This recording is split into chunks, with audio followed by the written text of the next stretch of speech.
नमस्कार, कड़क बात में आपका स्वागत है। और आज हम बात करेंगे गाज़ा की। गाज़ा की स्थिति बड़ी ही दिनों दिन और ख़राब होती जा रही है। और एक तरफ जहाँ पर वहाँ सीज़ फायर की बातें हो रही हैं, अरब देशों ने एक प्रस्ताव दिया था कि वहाँ से इजराइल को 60 दिनों के लिए अस्थायी मतलब सीज़ फायर, और वहाँ की जो इसके बदले में जो हमास को जो बंधक हैं, आधे बंधक को रिहा करना था। लेकिन इजराइल किसी भी कीमत पर इन शर्तों को मानने को तैयार नहीं है। उल्टे इजराइल ने वहाँ पर गाज़ा में 60,000 और सैनिकों की वहाँ तैनाती कर दी है।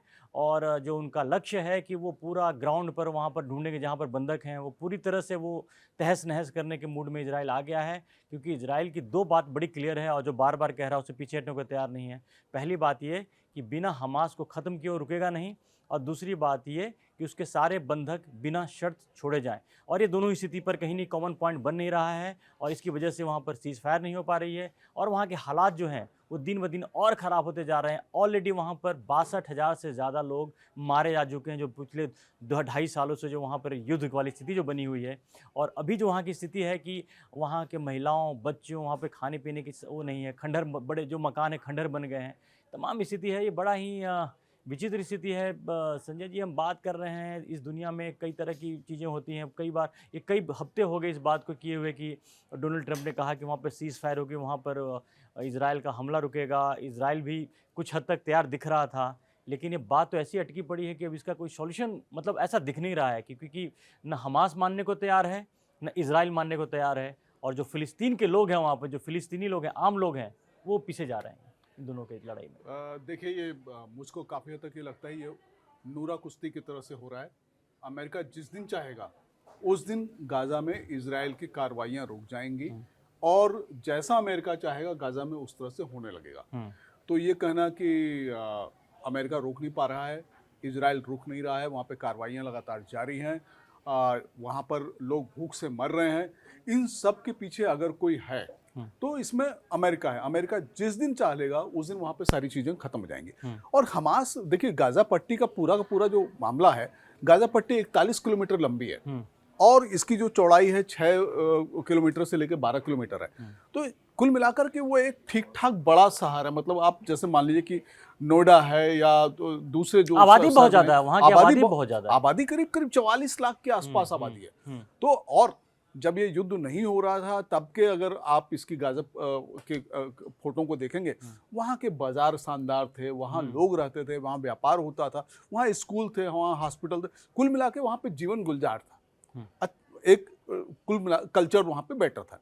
लेकिन हमास ने जो पंगा लिया, और ये हमास का पंगा लेना भी ये बात सही है कि आप जब आपका सब कुछ चल रहा है ठीक ठाक, आप क्यों लगातार इजराइल को छेड़ रहे हो। और ये काम हमास बार बार कर रहा था। और खासकर गाजा में समस्या ही तब से शुरू हुई जबकि गाजा का नियंत्रण हमास के पास आया।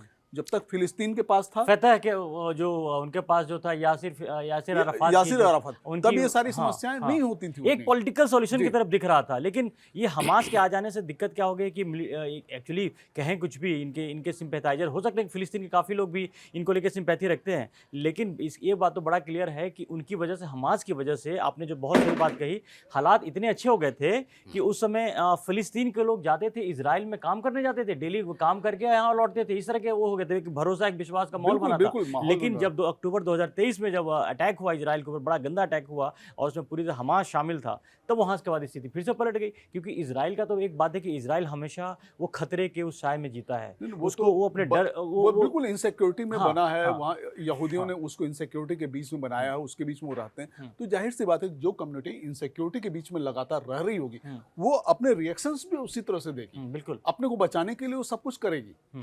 तो वही, लेकिन अब देखिए ना कि फिर बात हम बार बार वहीं पे घूम कर आते हैं। अमेरिका की आपने बात की, और डोनाल्ड ट्रंप जो कि नोबेल अवार्ड लेने के लिए इतना डेस्परेट हैं, और कुछ दिन पहले तक तो बात कर भी रहे थे कि नहीं इजराइल और इसके बीच करा देंगे। अब तो उस पर चुप्पी साध ली है, अब तो बात भी नहीं कर रहे हैं, और अमेरिका की तरफ से किसी तरह कोई बात ही नहीं हो रही है। धर्मेंद्र जी, अगर आपको याद हो तो हम लोग बैठे थे और ये हो रहा था कि नेतन्याहू अमेरिका गए हुए हैं और बस 1-2 दिन में ये पूरा का पूरा समझौता हो जाएगा और गाजा में चीजें ठीक हो जाएंगी। तो फिर से चीजें पटरी पे लौटने लगी। लेकिन वो उसको हुए भी मुझको लगता है 1 महीने से ज्यादा हो चुका है। ज्यादा लगता है, करीब तकरीबन 1.5-2 महीने हो गए इस बात तो को। कहीं ना कहीं देखिए, इसका मतलब ये भी है कि अमेरिका और इजराइल में गाजा को लेकर के कोई ऐसी चीज है जो ये लोग छिपा रहे हैं। हाँ। और वो इसीलिए वहां पे लगातार कार्रवाइयां, दमन चक्र वहां पे क्योंकि इजराइल रुकने को बिल्कुल तैयार नहीं है। बिल्कुल।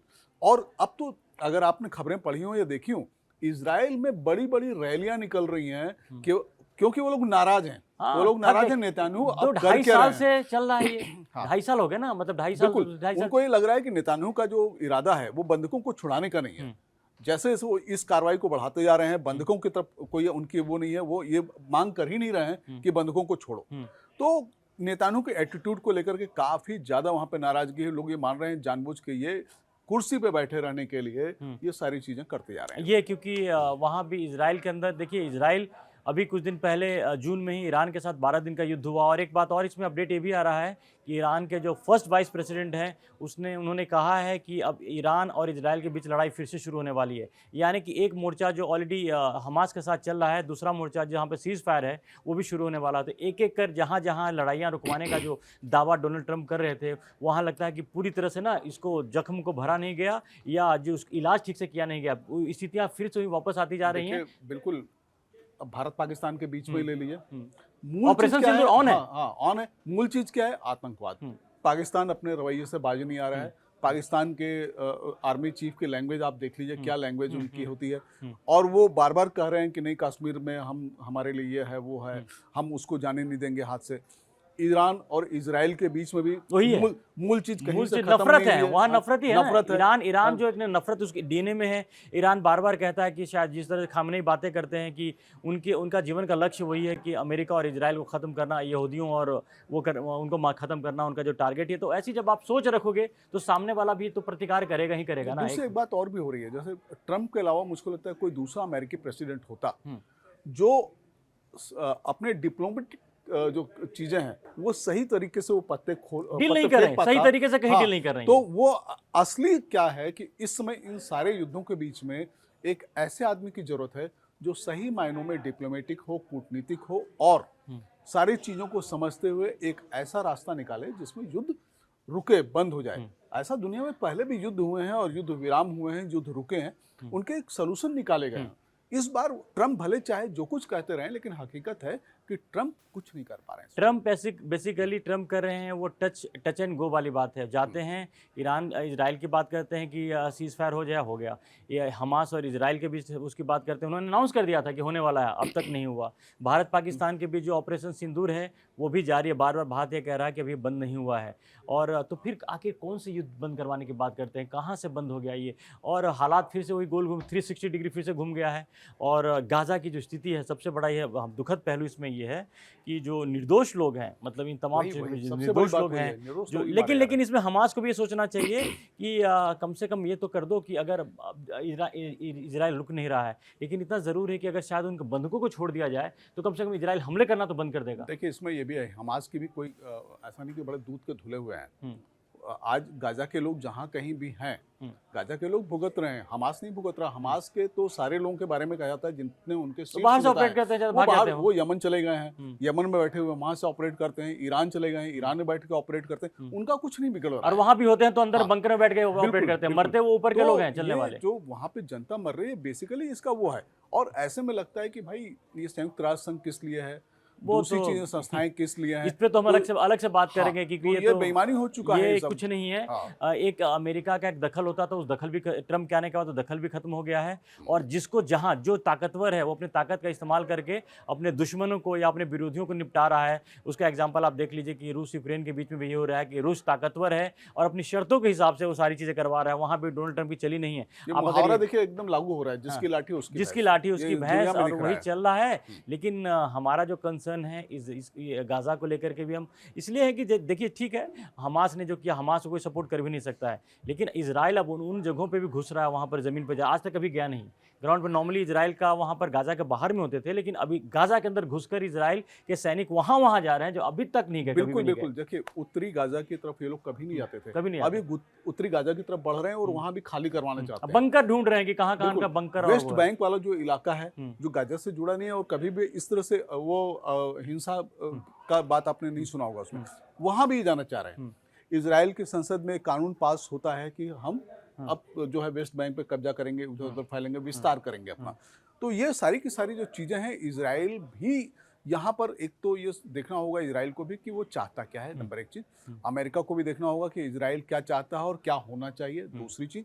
और तीसरा, गाज़ा के लोग तो भाई निश्चित रूप से गाज़ा के जो निर्दोष लोग हैं, निरपराध लोग हैं, वो वहाँ पर बहुत बुरी स्थिति में हैं, उनके बारे में सोचना चाहिए। वो वही रहा है कि जिसकी लाठी उसकी भैंस, और जो शक्तिशाली है वो जैसा चाह रहा वैसा कर रहा है। गाज़ा के केस में भी ये हो रहा है कि इजराइल जो चाह रहा है वो कर रहा है। रशिया को आपने देखा, रशिया को भी जो चाह रहा है वो कर रहा है। बाकी जो तमाशबीन बनकर पूरी दुनिया देख रही है, संयुक्त राष्ट्र संघ की तो कोई बात ही नहीं है। और डोनाल्ड ट्रंप की जो पॉलिसी है, जिस तरह के वो काम कर रहे हैं, उससे और जो लड़ाइयाँ घटने के बजाय और वो बढ़ती जा रही है। जहाँ एक लड़ाई कोने पे दुनिया में हो रही थी, कई जगहों पे ये लड़ाइयाँ बढ़ती जा रही है और अमेरिका सिर्फ उस पर ताली बजा रहा है और पता नहीं क्या-क्या दावे कर रहा है। तो ये तमाम चीज़ों पर हमारी, आपकी, सबकी नज़र बनी रहेगी। और आगे का अपडेट लगता है कि अगले 24-48 घंटे में गाज़ा में कुछ खास जैसा लग रहा है कि जिस तरह इजराइल के जो मूव दिख रहा है, कोई बड़ा होने वाला है, कुछ होने वाला है। हम सारे अपडेट्स के साथ आपके पास आएँगे। अगर आपने कड़क को सब्सक्राइब नहीं किया तो सब्सक्राइब ज़रूर करें। तब फिलहाल के लिए धन्यवाद। धन्यवाद।